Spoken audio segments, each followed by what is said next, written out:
Hey guys, welcome back to my channel. आप सुन रहे थे मेरे साथ लव यू जिंदगी भाग 25। सुमी आंटी के घर से निकलकर नैना का दिमाग गर्म हो चुका था। इसे अपने रिश्तेदारों से एक अजीब सी चिढ़ थी। ना रिश्तेदारों को नैना पसंद थी और ना ही नैना को रिश्तेदार। सुमी आंटी के घर से वह पैदल ही चल पड़ी। चलते चलते उसकी नज़र चाय की दुकान पर गई। आंवले का जूस पीकर उसके मुंह का स्वाद तो वैसे ही खराब हो चुका था। नैना ने दुकान वाले से आकर एक कप चाय देने को कहा और वहीं पड़ी बेंच पर बैठ गई। सुमी आंटी के लेक्चर ने उसका दिमाग खराब कर दिया था। उस पर रुचिका और शीतल का ख्याल उसे और परेशान कर रहा था। नैना बड़बड़ाने लगी, सबकी जिंदगी में प्रॉब्लम है लेकिन मेरी जिंदगी में कुछ ज़्यादा ही है। अच्छा खासा सबसे पीछा छुड़ाकर दिल्ली आई थी, सोचा यहाँ लाइफ सेट होगी, लेकिन यहाँ आकर तो और झंड हो गई है। उस पर ये रिश्तेदार, इनका हरामीपन कभी ख़त्म नहीं होता।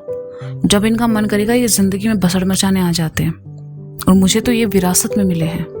इन सालों का बस चले ना तो मरने के बाद भी उठाकर पूछेंगे, और बेटा मर गए, कब मरे, तुमने तो बताना भी जरूरी नहीं समझा। जीना हराम कर रखा है यार इन लोगों ने। नैना के पीछे उसकी ओर पीठ किए हुए लड़के को नैना की बातें सुनकर मन ही मन हंसी आने लगी। वह अच्छे घर का लड़का नजर आ रहा था और शायद पैसे वाला भी, लेकिन चाय की दुकान पर बैठकर अपनी गाड़ी के ठीक होने का इंतजार कर रहा था। लड़का नैना को चाय देकर चला गया। नैना ने जैसे ही एक घूंट पिया उसका मुंह बन गया। उठी और दुकान वाले के पास जाकर कहा, ये क्या है बे? चाय है मैडम, दुकान वाले ने पतीले में चम्मच घुमाते हुए कहा। नैना ने चाय को अपने हाथ पर उड़ेला जो कि ठंडी हो चुकी थी और ग्लास चाय वाले की ओर बढ़ाकर कहा, इसे पानी बोलते हैं दादा, ऐसी घटिया चाय पिलाकर क्यों चाय को बदनाम कर रहे हो? चाय अच्छी नहीं है क्या मैडम? दुकान वाले ने डरते डरते कहा। इसे अच्छी चाय बोलते हो? चाय को ना मोहब्बत की तरह बनाना चाहिए, बिजनेस की तरह नहीं, नैना ने कहा। कुछ दूर बेंच पर बैठे उस लड़के ने सुना तो नैना की ओर देखने लगा। जब उसने नैना को देखा तो देखता ही रह गया। कोई मेकअप नहीं, कोई एक्स्ट्रा फैशन नहीं, नैना उसे सबसे अलग लगी। लड़का नैना को देखता रहा। आपको ज्यादा पता है तो आप बना लो ना, दुकान वाले ने नैना को घूरते हुए कहा। अब नैना कहाँ पीछे रहने वाली थी। उसने भी कहा, हटो परे, अभी बनाती हूँ। नैना ने उसके हाथ से पतीला लिया और चाय बनाने के लिए गैस पर चढ़ाते हुए कहा, यह है जिंदगी, इसमें डालना है ख्वाहिशों वाला पानी। जब ख्वाहिशें मतलब पानी उबलने लगे तो उसमें डाला जाता है सब्र यानी चाय पत्ती। जब सब्र का रंग दिखने लगता है तो उसमें डाला जाता है थोड़ा सा इंतजार यानी इलायची और अदरक। पास खड़े लड़के ने कहा जो कुछ देर पहले नैना को चाय देकर आया था। उसका जवाब सुनकर नैना मुस्कुराई और कहा, अरे गजब, बहुत आगे जाओगे बाबू। इंतजार के बाद डाली जाती है थोड़ी सी मोहब्बत यानी दूध। सबको मिलाकर अच्छे से जिंदगी में घोला जाता है और सबसे आखिर में डलती है खुशी यानी चीनी। खुशी ना ज्यादा ना कम, क्योंकि ज्यादा हुई तो हजम नहीं होगी और कम हुई तो मजा नहीं आएगा। और उसके बाद बनती है चाय, वो चाय जिसकी तलब इंसान को यहाँ तक खींच लाती है। समझे? समझ गए दीदी? आज से पहले चाय बनाना ऐसे तो किसी ने नहीं समझाया था। बेचारा दुकान वाला अवाक था। नैना ने चाय ग्लास में छानी और लेकर पीने लगी। जैसे ही एक घूंट पिया एक सुकून उसके चेहरे पर उभर आया। बेंच पर बैठा लड़का मुस्कुराते हुए उसे देख रहा था।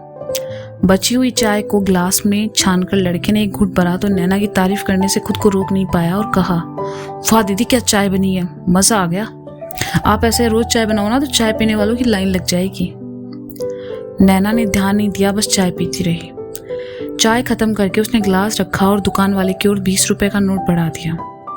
दुकान वाले ने कहा, अरे रहने दीजिए, क्यों बाप लगे हो हमारे? नहीं ना तो रखो और थोड़ी ढंग की चाय बनाया करो, कहकर नैना ने उसे पैसे थमाए और वहां से चली गई। बेंच वाला लड़का किसी से फोन पर बातें करते हुए कुछ देर के लिए साइड में चला गया और वापस आया तो नैना वहां नहीं थी। उसने इधर उधर देखा लेकिन नैना नजर नहीं आई। लड़का दुकान वाले के पास आया और कहा, हेलो एक्सक्यूज मी, अभी वो जो लड़की यहाँ थी वो कहाँ गई? वो तो चली गई भैया, दुकान वाले ने कहा। आप उसके बारे में कुछ जानते हैं? कौन है वो, कहाँ से है, समथिंग? लड़के ने कहा। नहीं भैया मैं नहीं जानता, पर हाँ उन मैडम का मिजाज चाय से भी ज्यादा गर्म है। आपके दूर रहने में ही भलाई है, दुकान वाले ने कहा, जो कि कुछ देर पहले ही नैना के मिजाज से रूबरू हुआ था। लड़के को नैना के बारे में कोई जानकारी वहां से नहीं मिली। वह कुछ और बात कर पाता इससे पहले ही उसकी गाड़ी ठीक होकर आ चुकी थी।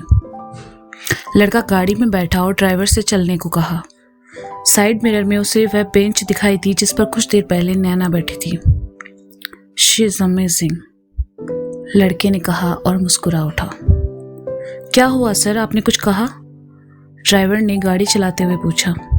नहीं कुछ नहीं, तुम चलो, कहकर लड़के ने अपना लैपटॉप खोला और उसमें काम करने लगा।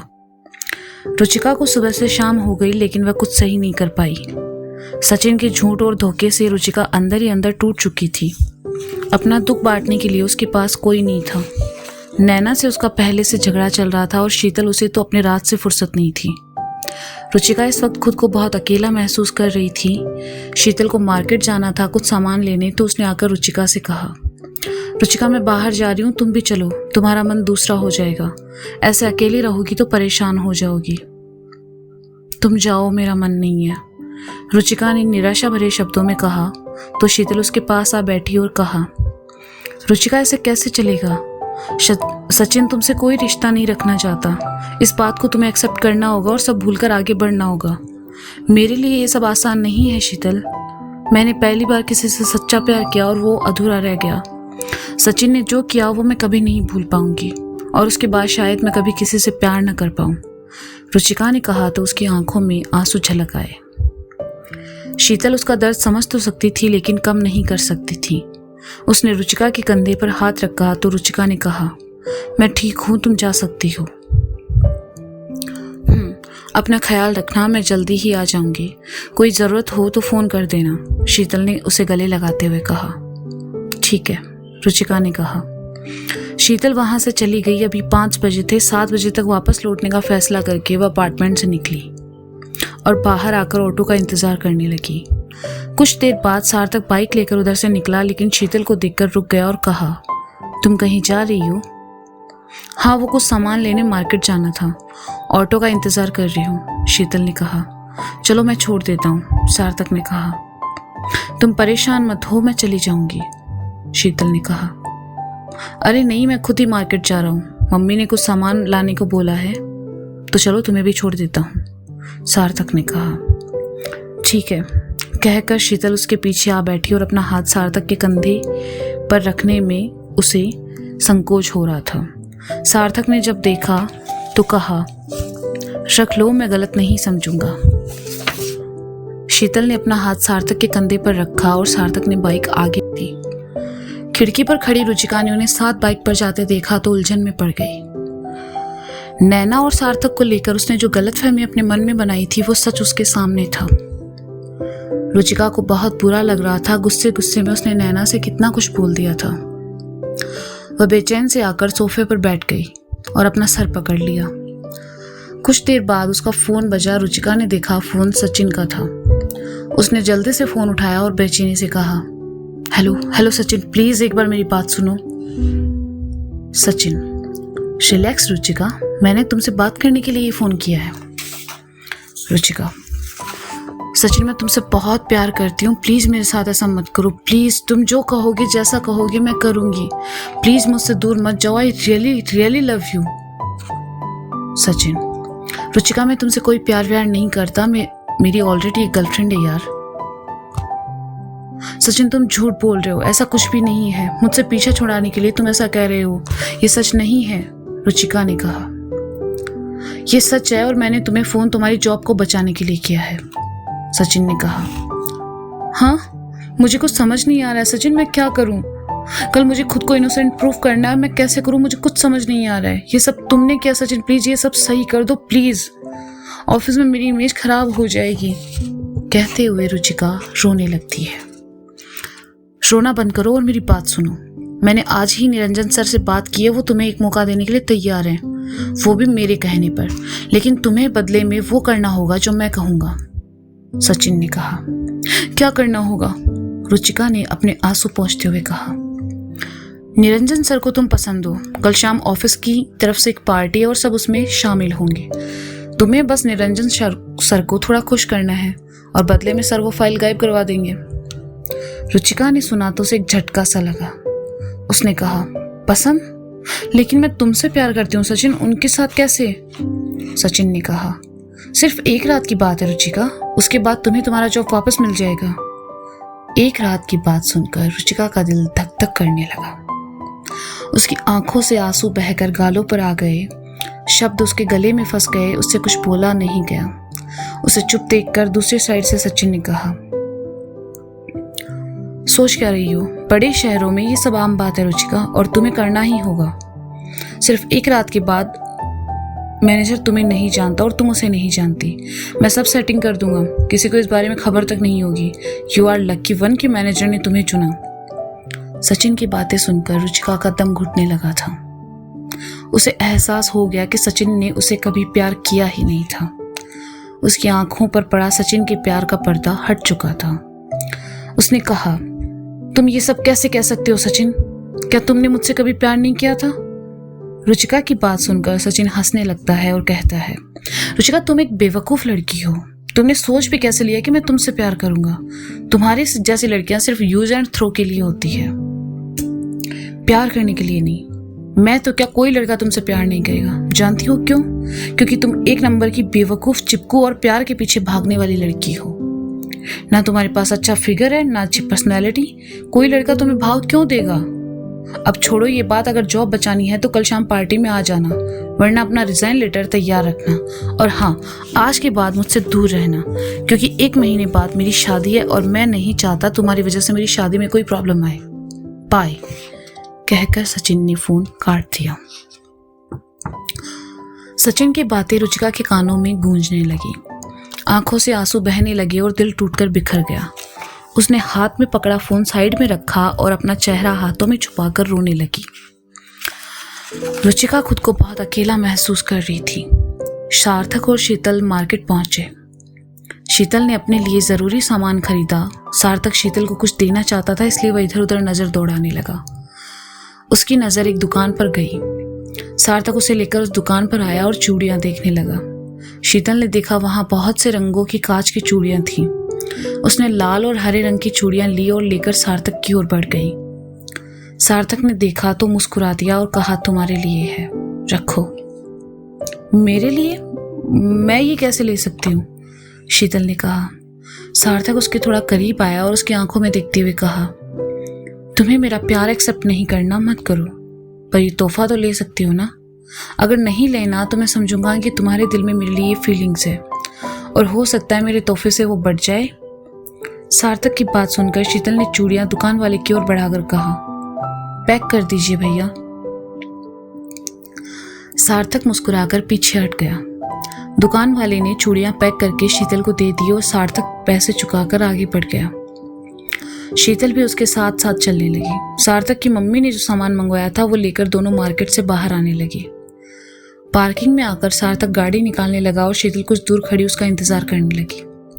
तभी उसकी नज़र वहां से गुजरते सचिन पर गई, जो कि एक लड़की के साथ हाथ थामे चल रहा था। शीतल को बहुत गुस्सा आया, लेकिन वह चाहकर भी सचिन से कुछ बोल नहीं पाई।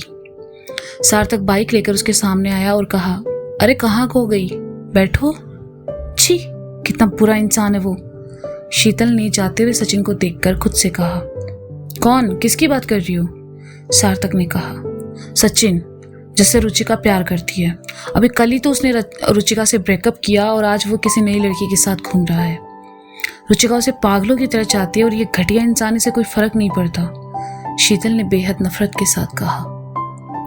सार्थक कुछ देर खामोश रहा और फिर कहा, फर्क तो किसी को भी नहीं पड़ता शीतल, तुम भी तो यही कर रही हो अपने साथ।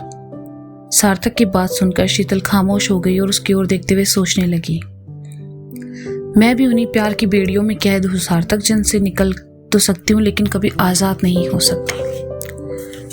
सार्थक भी उसकी आंखों में देखता रहा और सोचता रहा, जितना प्यार तुम राज से करती हो उसका 10% भी अगर वो तुमसे करता तो मैं खुशी खुशी तुम्हें उसके साथ जाने देता, लेकिन वो वैसा नहीं है जैसा रुचिका के लिए सचिन, और इस बात का एहसास तुम्हें बहुत जल्द होगा। चलो देर हो रही है, शीतल ने कहा तो सार्थक ने हाँ में गर्दन हिला दी। शीतल उसके पीछे आकर बैठ गई और सार्थक बाइक स्टार्ट कर आगे बढ़ गया। दोनों खामोशी से बात करने को बहुत कुछ था, लेकिन शुरुआत किसी ने नहीं की। हल्का अंधेरा होने लगा और सूरज डूबने लगा था। सार्थक शीतल के साथ चल पड़ा। अभी कुछ दूर ही पहुंचे थे कि बाइक बंद पड़ गई। सार्थक ने बाइक साइड में लगाई तो देखा टायर पंचर है। वह शीतल दोनों पैदल बाइक को धक्का देते हुए आगे बढ़े। उम्मीद की किरण एक दुकान नजर आई। सार्थक बाइक लेकर वहां आया और पंचर बनाने को कहा। आधा घंटा लगेगा भैया, लड़के ने कहा। ठीक है, सार्थक ने कहा और शीतल को बताया। दोनों वहीं पास पड़ी बेंच पर बैठकर बाइक ठीक होने का इंतजार करने लगे। सूरज की नारंगी रोशनी में वहां का नजारा और भी आकर्षक लग रहा था। शीतल अपलक उसे देखती रही और सार्थक शीतल को। अभी उसने ठीक से शीतल को निहारा भी नहीं था कि शीतल का फोन बज उठा और शीतल उठकर वहां से कुछ दूर चली गई। बेचारा सार्थक अपने दिल को संभाले बैठा उस डूबते सूरज को देखता रहा, जिसमें वह खुद को डूबता देख रहा था, शीतल के प्यार में। सचिन की सच्चाई जानने के बाद रुचिका पूरी तरह टूट चुकी थी। वह अकेले बैठी रो रही थी। जब थक गई तो उठी और मुंह धोने के लिए वॉश बेसिन की ओर चली गई। शीशे में खुद को देखा तो दुख से आंखें फिर भर आई। रुचिका ऐसे जाल में फंस चुकी थी जिससे बाहर निकलना उसके मुश्किल लग रहा था। उसने मुंह धोया और आकर सोफे पर बैठ गई। उसने अपना फोन उठाया और अपनी मॉम को फोन लगाया, लेकिन उसकी मम्मी ने बिना रुचिका की बात सुने ही कहा, बेटा मैं तुम्हें 2 मिनट में फोन करती हूँ, अभी मैं पड़ोस वाली आंटी के घर आई हूँ पूजा में, ठीक है, बाय। मॉम, रुचिका ने कहा, लेकिन उसने पहले ही फोन काट दिया था। रुचिका ने थोड़ी देर बाद अपने पापा को फोन लगाया। उनकी तरफ से भी यही सुनने को मिला, बेटा अभी मैं ट्रैफिक में हूँ, घर जाकर फोन करता हूँ। उन्होंने भी रुचिका की बात नहीं सुनी। रुचिका की आंखों से आंसू बहते रहे। उसने अपनी बहन कुकू को फोन लगाया और कहा, हेलो कुकू, वो सचिन। रुचिका ने इतना ही कहा कि कुकू ने उसकी बात बीच में काट दी और कहा, हाँ मालूम है, अब आप कहोगी सचिन ने आज आपसे ये कहा, सचिन ने वो कहा, सचिन ऐसा है, सचिन वैसा है। ओ दी, मैं ना आपके सचिन की तारीफ सुन सुनकर थक चुकी हूँ। एक काम करना, इस बार आओ तो उसे अपने साथ ही ले आना, पापा के साथ बात करके तुम दोनों की शादी करवा दूंगी। अच्छा दी, रुको, दरवाजे पर कोई आया है, कहकर कुकू चली गई। रुचिका हेलो हेलो करते रही, लेकिन उधर से कोई आवाज नहीं आई। उसके घर वालों के पास टाइम नहीं था। ये जानकर रुचिका और ज्यादा दुखी हो गई। उसे शीतल की याद आई। उसने शीतल को फोन लगाया, लेकिन उसका फोन भी अदर नंबर पर बिजी आ रहा था। रुचिका फिर रो पड़ी। उसे बात करनी थी, अपना दर्द बताना था, लेकिन आज उसके पास कोई नहीं था। उसने अपने आंसू पोंछे और नज़र फ़ोन की स्क्रीन के वॉलपेपर पर गई, जिस पर उसकी नैना और शीतल की फ़ोटो लगी थी। रुचिका ने कांपते हाथों से नैना का नंबर डायल किया। एक रिंग में ही नैना ने फ़ोन उठाया और कहा, हेलो, हाँ रुचि बोल, क्या हुआ? रुचिका ने जब नैना की आवाज़ सुनी तो उसकी आंखों से आंसू बह निकले और मुंह से दर्द में लिपटा शब्द निकला, नैना। नैना ने जब सुना तो उसे महसूस हो गया कि रुचिका अपसेट है। उसने बेचैन होते हुए कहा, हाँ रुचि। नैना कहते हुए रुचिका सिसकने लगी। उससे आगे कुछ बोला ही नहीं गया। नैना ने सुना तो उसे हर्ट हुआ। उसने अपने सामने से गुजरते हुए ऑटो को रुकवाया और रुचिका से कहा, मैं घर आ रही हूँ, कहकर रुचिका ने फोन काट दिया। फोन रखकर रुचिका रो पड़ी। जिनसे उसे उम्मीद थी उन सब ने आज उसे इग्नोर कर दिया था, और जिस नैना को उसने बुरा भला कहा था वही नैना उसके लिए परेशान थी। नैना के साथ किया गया बर्ताव रुचिका को अंदर ही अंदर खाए जा रहा था। उसने टेबल पर रखा चाकू उठाया और अपने हाथ की कलाई पर चला दिया। तो गाइस, ये था लव यू जिंदगी पार्ट 25। इसका अगला भाग आप जल्दी सुनेंगे मेरे चैनल पर। तब तक के लिए शुक्रिया, बाय बाय।